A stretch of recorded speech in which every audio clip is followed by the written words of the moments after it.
They pizza guy intercepted a kidnapping during a delivery.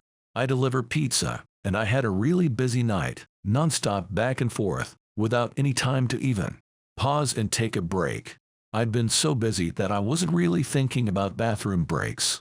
However, we're also going through a bit of a heat wave in our area, so I've been drinking copious amounts of water. All of a sudden, as I was driving to this particular delivery, the urge to go hit me. Things went from 0 to 60 in an instant. Thankfully, I was close to the customer, so I could quickly get this one over with. Or so I thought. I pulled up to the house, an Aries I'd delivered to before, and immediately noticed something wasn't right. All the lights were off in the house, not even the glow of a television. It was extra apparent because the street light closest to the door happened to be out of order. On top of it all, the block was dead quiet. This is a big university area, and obviously, there aren't many student renters in July, but there had to be at least one person because someone ordered this pizza. Maybe they just liked sitting in the dark, or they were out back in the yard, whatever. I just didn't want to get out of my car and knock on a quiet house in the middle of the night, around 9:30 p.m., without first checking that I had the correct address and the customer was inside. It was scorching that night, even after sundown. My car's AC is a joke, and the piping hot pizzas don't help much, so I have to open the car door as infrequently as possible to keep any cool air in. I called the customer's number, and the voice on the other end said, kind of brusquely and out of breath, "Yeah." I just tried to keep it clear and concise. "Hey, it's your pizza out front, but there doesn't appear to be anybody home." The customer replied, still gasping for air, "Yeah, I'm not home."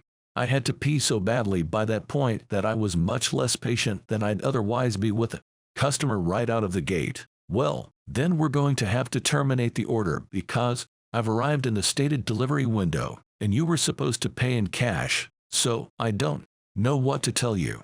Plan ahead next time." I instantly regretted letting my bladder do the talking for me as the voice on the other end came through more clearly as a young, bubbly, and very distraught girl who couldn't have been older than 20 or 25. "Oh my gosh, I'm so sorry. I was running down the street, so I could barely hear you," she cried. "I just switched you out of my AirPods. Is that better? Sorry, I completely lost track of time at work, but I knew you were coming. That's what I'm literally running home right now.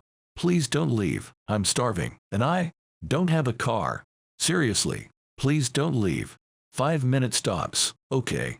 I know what it's like to be hungry, running late, and have no car but not live near restaurants." Plus, when I heard her voice, I remembered, more specifically, having delivered to this place a couple of times before, and she'd always been perfectly nice. Now, I felt bad for snapping at her. I tried to walk it back while simultaneously looking out my window for potential spots to pee. "No, my bad. I'm letting the heat get to me, and it's not your fault. No need to rush. See you when you get here." While surveilling the street, I hung up and started to think I was really out of luck. All the other houses had people and were close together, so there were no clumps of trees or out-of-the-way patches of land or anything. Of course, I tossed my empty water bottle at the last delivery because I'm an idiot. Finally, I decided it escalated to an emergency, and the safest bet was to use a bush in front of the woman's house. She wasn't home. The street light was out so that no one would see me. The people who were home were inside. My car was parked across the street, and we're a small shop that doesn't wear uniforms, so if someone did spot me, they'd have no way to connect me to my employer. Animals pee outside all the time. Humans are animals. This is fine. I hurried over to the tallest bush in her front yard. She didn't have much of a yard, more just a walkway lined with bushes and flowers adjacent to her front door. The biggest cluster of bushes, the only one where I could be sure there would be no visible splatter on the side of the house, was about 4 feet from her door. I looked both ways, unzipped, and let fly. After the initial millisecond of relief, I noticed the sound was way off, more like peeing on something solid than something leafy. I started panicking, thinking I'd aimed wrong. But once I started, I couldn't stop. midstream, so I kept squinting into the darkness to see if I was hitting a key rock or something, and could move a few inches over. Instead, suddenly, I heard a way more concerning noise. Deep voice exclaiming, "What the heck?" And before I could turn around, assuming a neighbor had caught me, a man came leaping out of the bushes. He blew by me, brushing my golden shower off him as he did. He spits pretty definitely on the ground, so I think I might have beaten him right in the face. I didn't see where he went after a few paces, but though this next part is a blur, I think I remember hearing a car screech out from a bit further away after a minute. By that point, I'd gotten some night vision so that I could make out his height, build, and outfit, but only the most general details of each. I was so shocked that I didn't even remove my private part. I just stood there trying to figure out what had happened. The reality was so terrifying that my mind refused to accept it and impulsively searched for a reasonable explanation to make everything okay. I thought, could these bushes lead to some backyard area and look like they were against the house? Could they have been obscuring an open window? My inner voice desperately screamed.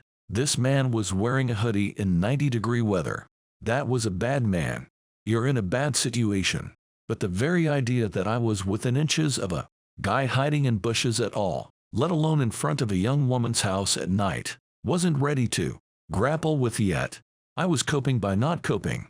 My fight or flight response failed me at that point because my dumb self did the absolute last thing I should have done and approached the bushes to try and validate this. There must have been a good reason for a man in a hoodie to be behind these bushes in the middle of the night theory. So I walked over to the side, turned on my phone flashlight, and tried to peer around the line of shrubbery. As scary as things may look in the dark, seeing them with a single beam of your flashlight can sometimes make it even worse. That's when I saw the bag. There was a tattered drawstring bag sitting behind the bushes.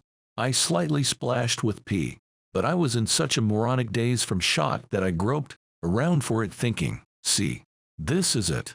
This will explain why he was back here. It explained it. Once I maneuvered it over and pulled it open, I saw a sharp knife, a roll of duct tape, and a bottle of pills. The delusions officially broke at that point, and all the adrenaline, endorphins, and self-preservation instincts that had been suppressed kicked in 10 times over. I became whatever the opposite of dazed is. I am more laser-focused than I have ever been, with one singular goal: get back to my car. I dropped the bag, bucked it across the street, got in my car, and slammed the pedal to the floor before the door was even all the way closed. I went as far as I could, as fast as I could, until I hit a red signal. Then I pulled off to the side and realized I shouldn't be driving any more than necessary in the condition I was in. I pulled into the parking lot of a 24-hour drugstore and breathed. I was finally calm and coherent enough to zip up and formulate a plan of action. My first lucid thought was, who do I call first, the police or the girl whose house that was? I thought about it for what couldn't have been more than 10 seconds but felt like an hour. Decided, okay, I am in my locked car with the engine running. If trouble starts, I can drive away. I know something is up. She might not. She needs to know not to keep walking in that direction. But as I was dialing her number, it occurred to me, what if there was no girl? I thought I remembered delivering to that house before, but what if I was wrong? What if the girl on the phone was just a decoy to get me there to rob me, or worse? Every pizza guy on the planet has seen the Evil Genius documentary by now, so I thought. She called me all out of breath. She wasn't home. The whole thing was off. Can't risk it. I'll start with the cops. I thought I remembered delivering to that house before, but what if I was wrong? What if the girl on the phone was just a decoy to get me there to rob me, or worse? Every pizza guy on the planet has seen the Evil Genius documentary by now, so I thought. She called me all out of breath. She wasn't home. The whole thing was off. Can't risk it. I'll start with the cops. I called the police. The operator was very helpful in keeping me calm because I was a complete wreck by this point. He kept assuring me that someone would be there soon. I kept telling them they had to get there before the girl did, but I was trying to express three thoughts simultaneously, damaging my credibility. It came out more as, "You've got to save this girl because he wasn't after me." I was delivering a pizza. Unless they were after me, in which case there might not be a girl, but I talked to one on the phone. So then, you should find that girl because they used her to lure me there. But if she's real, she doesn't know about the guy who was also real, and there could be more guys if there's a girl, and you know what? Even if there isn't a girl, there might be more guys. I only checked one part of the bushes, so I don't know. But we'll know which guy is the one I saw because I **s all over him, you know. I didn't mean to.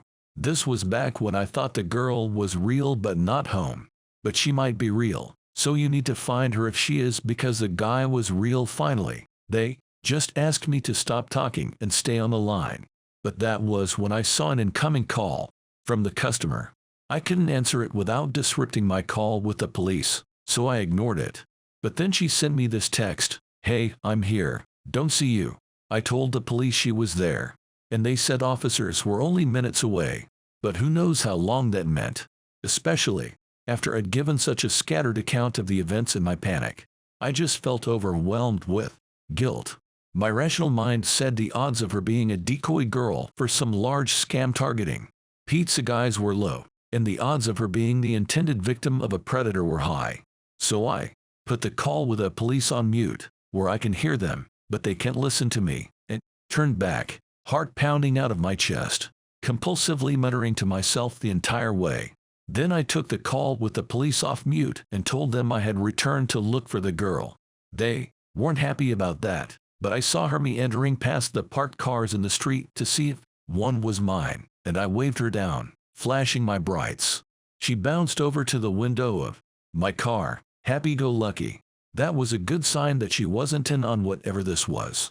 But I was just so scared to be back in the general area and not to know what had just happened or what would happen. I kept whispering, get in, and she was like, "Get it? Huh? Oh, you want me to get the pizza from the back?" I didn't want to make the same mistake with her that I had made with the police, so instead of trying to tell the whole story, I stuck to the bare basic facts. There was a man in your bushes. I'm on the phone with the police. I don't know where he is right now. Please get in the car so we can lock the doors.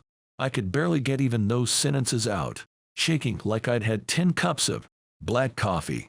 I held up my phone with the police on the call screen to verify it for her. I thought that was why she got in the car without further explanation, but that wasn't entirely it. "You still there? Is she with you? Are you safe? Is anyone else there?" The police operator kept checking in, not knowing who the third party I was talking to was. I reassured them, and we drove, more cautiously this time, to a location where the police instructed us to wait to speak with police after they cleared the area. I didn't have to do much after that. The police came pretty soon after. A police car met us. I gave a statement telling them everything I observed, and she went on to speak to more officers in more detail than they needed me to. It turns out she got right into a strange pizza guy's car without probing any deeper into my story because she knew who the man was right away from my description.